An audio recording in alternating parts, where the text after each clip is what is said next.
अस्सलामुअलैकुम वरहमतुल्लाहि वबरकातुहू। उम्मीद है आप सब खैर आफियत से होंगे। अल्लाह सुब्हानहू व तआला आपको ईमान, तक़वा और सेहत की बेहतरीन हालत में रखे, आमीन या रब्बल आलमीन। मीम साकिन के अहकाम हम कर रहे थे और मीम साकिन के अहकाम में से हम एक हुक्म कर चुके हैं, यानी इदगाम हम कर चुके हैं। आज इंशाल्लाह हम इख्फा को भी देखेंगे और इजहार को भी देखेंगे। तो हमने कहा था कि मीम साकिन के अहकाम को इदगाम शफ़वी, इख्फा शफ़वी और इजहार शफ़वी कहते हैं। और शफ़वी इनको इसलिए कहते हैं कि शफ़वी शफ़तान से निकला है। शफ़तान दोनों होंठों को कहते हैं। मीम चूंकि दोनों होंठों से अदा होता है, इसलिए इसका नाम, इसके जो अहकाम है उनका नाम जो है वो है इदगाम शफ़वी, इख्फा शफ़वी और इजहार शफ़वी। तो आज इंशाल्लाह हम सबसे पहले इख्फा शफ़वी को देखते हैं। तो इख्फा क्या होता है, जैसा कि आपने नून साकिन के अहकाम में भी पढ़ा था कि इख्फा के मायने हैं छुपाना। तो अब क्या करना है हमने कि मीम की आवाज़ को कैसे छुपाना है, कब छुपाना है, इसका कायदा पहले हम पढ़ लेते हैं। तो मीम साकिन के बाद जब बा मुतहरिक आ जाए तो इख्फा शफ़वी होगा, यानी सिर्फ और सिर्फ एक ही हर्फ है बा। ठीक है, मीम साकिन के बाद जब बा आ जाए तो इख्फा शफ़वी होगा, यानी मीम का इख्फा होगा। मीम की आवाज़ को हमने छुपा कर अदा करना होगा। ठीक है, तो देखिए इसका तरीका क्या है। दोनों होंठों के खुश्की वाले हिस्सों को नरमी से मिलाते हुए, अब नरमी से मिलाने का मतलब ये है कि जैसे आपको ये एक पिक्चर सी शो हो रही है, यहाँ पर जो एक इसका वाइट सा साइन नजर आ रहा है ना दोनों होंठों के दरमियान, आप इसको ये समझें कि ये सिर्फ एक टिश्यू पेपर या खाली पेपर है, जो पेपर कागज होता है, ठीक है, वो है। आपने वो दोनों होंठों के दरमियान में रखा है और अपने होंठों को प्रेस नहीं किया, बल्कि ऊपर ऊपर वाली जो होंठों की स्किन है वो आपने इस पेपर पर लगाई हुई है। ठीक है, यानी होंठ आपस में मिल नहीं रहे, पूरी तरह नहीं मिल रहे, बल्कि आपने इस पेपर के ऊपर टच किए हुए हैं होंठ नरमी के साथ। ठीक है, ये एक तरीका है कि आप इस टिप के साथ अपना इख्फा शफ़वी बेहतरीन अंदाज में अदा कर सकते हैं। ठीक है, तो आपने क्या करना है कि नरमी के साथ होंठों के बाहर वाला जो हिस्सा होता है, ये खुश्की वाला हिस्सा होता है, इसको नरमी के साथ मिलाते हुए, यानी पूरी तरह नहीं मिलाना बल्कि बीच में पेपर गैप रखना है।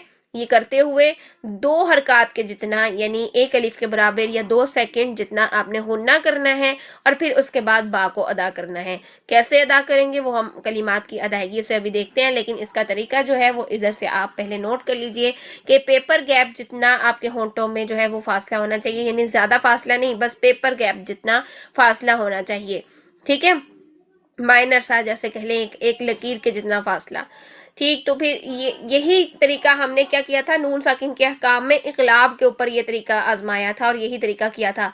अब इकलाब में हम ये तरीका क्यों करते हैं, क्योंकि जब हम नून की आवाज़ को, नून साकिन की आवाज़ को मीम में चेंज कर देते हैं, क्योंकि नून साकिन के बाद जब बा आ जाता है तो नून की आवाज़ को हम मीम साकिन में बदल कर जो है वो फिर अदा करते हैं, मीम की आवाज़ को छुपाते हुए अदा करते हैं। तो यहाँ पर भी आप अगर कायदा देखें तो मीम साकिन के बाद बा आ जाए तो इख्फा शफ़वी होगा।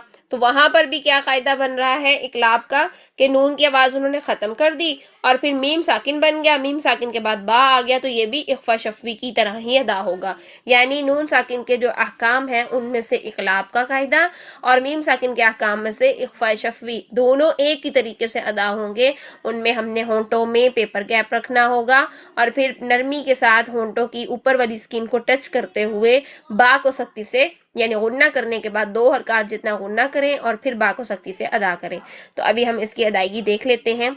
मुश्किल कुछ नहीं है, बस एक थोड़ी सी डिटेल में आपको बताया है, जिससे आपको लग रहा होगा कि पता नहीं कौन सा बहुत ज़्यादा एक्सप्लेनेशन है। तो देखिए यहाँ पर मीम साकिन के बाद बा आ गया है, तो देखते हैं कैसे अदा करेंगे। ज़ालिकुम बिमा कुम्बी कुम्बी, यानी होंठों के दरमियान सिर्फ पेपर गैप रखें, पेपर के जितना फासला, यानी एक लाइन के जितना फासला, और फिर उसके बाद बा को सख्ती से अदा करें। पेपर जितना फासला रखकर गुन्ना करें 2 हरकत के जितना और फिर बा को सख्ती से अदा करें।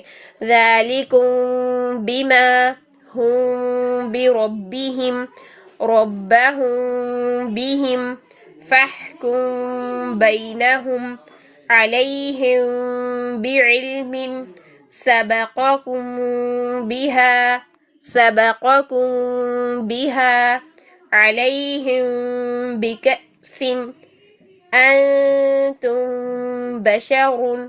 ठीक है, اب میں نے تم کیوں کیا؟ کیونکہ نون ساکن کے بعد تا آ گیا ہے، تو یہاں پر جو ہے وہ اخفا ہو رہا ہے نون کا، اور آگے جو ہے میم ساکن کے بعد با آ گیا تو وہ اخفا ہو رہا ہے میم کا. ٹھیک ہے، یہ چیزیں آپ کو ساری آنی چاہیے کہ کہاں پر کیا قاعدہ ہو رہا ہے. اور جب تک آپ کو نہیں آئیں گی زبانی، آپ کو قواعد یاد نہیں ہوں گے، آپ اپلیکیشن بھی نہیں کر سکیں گے. اور اگر قواعد آ گئے ہیں پھر ان کو اپلیکیٹ کرنا شروع کر دیں. انشاءاللہ آپ کے تمام قواعد کی بہتری کے ساتھ آپ کی تلاوت خود بخود بہترین ہو جائے گی انشاءاللہ. آگے چلتے ہیں اظہار شفوی کی طرف، کیونکہ میم ساکن کے 3 احکام ہیں. ادغام شفوی ہم نے پہلے دیکھ لیا، اخفاء شفوی ابھی دیکھا، اور اظہار شفوی اب ہم دیکھتے ہیں انشاءاللہ. اظہار کے معنی ہوتے ہیں ظاہر کرنا. اس کا کیا قاعدہ ہے؟ کب اظہار ہوگا میم کا؟ میم ساکن کے بعد میم اور با کے علاوہ کوئی بھی حرف آ جائے تو میم کا اظہار ہوگا. اب میم ساکن کے بعد جب میم آیا تھا تو ہم نے کہا تھا ادغام ہوگا. میم ساکن کے بعد جب با آ گیا تھا تو ہم نے کہا تھا کہ میم ساکن کا اخفا ہوگا. اس لیے میم اور با کو مائنس کر دیں، ان کے علاوہ کوئی بھی حرف آ جائے تو اظہار شفوی ہوگا، یعنی میم کا اظہار ہو جائے گا. ٹھیک ہے، میم ساکن کے بعد میم اور با کے علاوہ کوئی بھی حرف آ جائے تو میم کا اظہار ہوگا، یعنی پھر وہاں پر ہم غنہ نہیں کریں گے. ادغام کے لیے بھی ہم نے 2 حرکات کے جتنا غنہ کیا تھا. میم ساکن کے بعد میم آیا، میم ساکن کے بعد با آیا، تو ہم نے اس کے لیے بھی 2 حرکات کے جتنی آواز چھپائی تھی میم کی. لیکن جب میم کا اظہار کریں گے تو 1 سیکنڈ میں کریں گے، 1 حرکت میں کریں گے اظہار. اس کے لیے ہم نے کوئی ٹھہرنے کی ضرورت نہیں ہوگی، کیونکہ ہم نے میم کا اظہار کرنا ہوگا. وہ کیسے کریں گے؟ تو دیکھیے، انعمت، میم ساکن کے بعد تا آ گیا ہے، نہ ہی یہ میم ہے نہ ہی یہ با ہے، اس لیے تا آ گیا تو پھر اس کا اظہار کر دیں. انعمت امواتا تمشون یمترون. ٹھیک ہے، میم ساکن کے بعد با اور میم کے علاوہ کوئی بھی حرف آ جائے میم کا اظہار ہوگا. میم کو 1 حرکت میں آپ نے پڑھنا ہے، 1 سیکنڈ میں آپ نے پڑھنا ہے، اس پر رکنا نہیں ہے، غنہ نہیں کرنا ہے. ٹھیک ہے، اور آواز کو ہلانا بھی نہیں ہے. کوئی بھی ساکن حرف 5 حروف کے علاوہ کسی بھی ساکن حرف کو مت ہلایا کریں. اور وہ 5 حروف کون سے ہیں؟ قاف تا با جیم دال قطب جدن. صرف قلقلہ کے حروف کو ہم جو ہے وہ ہلاتے ہیں، ادروائز کسی بھی ساکن حرف کو ہم نے نہیں ہلانا ہوتا. بس یہ آج کا ہمارا اتنا سا مختصر سا ٹاپک ہے. اس کو ایک دفعہ دوبارہ سے ہم ریکال کر لیتے ہیں. میم ساکن کے 3 احکام ہیں: ادغام شفوی، اخفاء شفوی، اظہار شفوی. ادغام شفوی کب ہوتا ہے؟ میم ساکن کے بعد میم آ جائے تو ادغام شفوی ہوگا. میم ساکن کے بعد با آ جائے تو اخفاء شفوی ہوگا. میم ساکن کے بعد میم اور با کے علاوہ کوئی بھی حرف آ جائے تو اظہار شفوی ہوگا. میم ساکن کے بعد میم آیا ہے ادغام میں، با آیا ہے اخفا میں، اس لیے ان کے علاوہ کوئی بھی حرف آ جائے تو وہ اظہار شفوی ہوگا، میم کا اظہار ہو جائے گا. تو الحمدللہ ہم نے اپنے میم ساکن کے احکام بھی کمپلیٹ کر لیے. امید ہے آپ کو یہ لیکچر بالکل بھی مشکل نہیں لگا ہوگا. اللہ سبحانہ وتعالیٰ سے دعا ہے کہ ہمیں اپلیکیشن کرنے کی بھی توفیق عطا فرمائے، بہترین قرآن پڑھنے اور پڑھانے والا بنائے. آمین یا رب العالمین.